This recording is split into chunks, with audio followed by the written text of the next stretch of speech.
O'tliq hayajon qalbimizga hukmron bo'lgan bu damlarda biz san'atning uzilmas iqillarida eqiyotgandek shodlik va mehr fayziga cho'milmoqdamiz. Mushu daqiqalarda hammamiz uningdan faxrlanmoqdamiz. Xalqimiz uningga oliy tilaklarni tilaydi. Bizmi ham uning san'at ko'kida texmi yuksak ko'tarilishini tilaymiz. Bugungi shodlik bazmimizning oxirida biz hammalarning quchoq ochgan baxtining ilgari bo'lishini umid qilamiz. Hammamizga baxt yor bo'lsin.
Rahmat.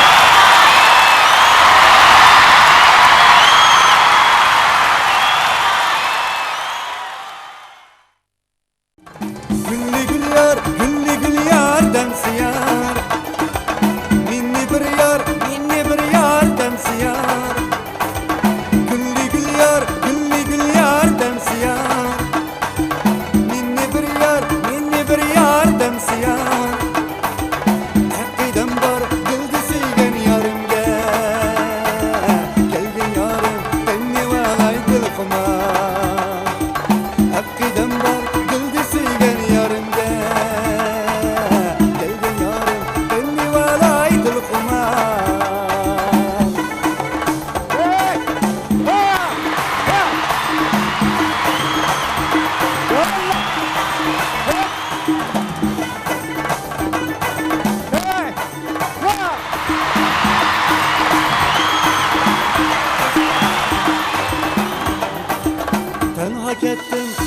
miskinlik niyetini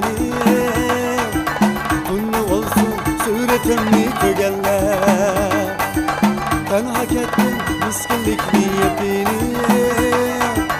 Tunlu olsun suretimni kögeller Yaşıdım yok başkalarına bittiğini Bencim Allah beni kütken güzeller Yaşıdım yok başkalarına bittiğini Bencim Allah beni kütken güzeller Ey,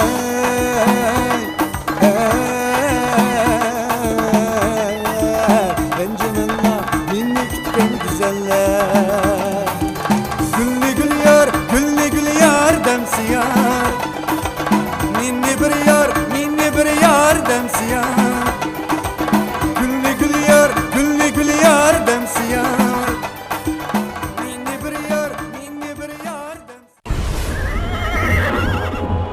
Şiirin üçün Küz Kış Bahar Yaz Min yıllık kader Min yıllık anane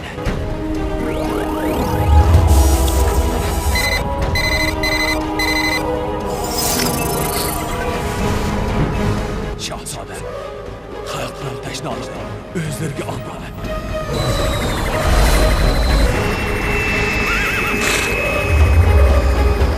Unutulgan adında Zaman makandan halkıgan Acayip tenlik içirdik Tütbesil şiirin şerbetleri Güllü gül yar demsiyar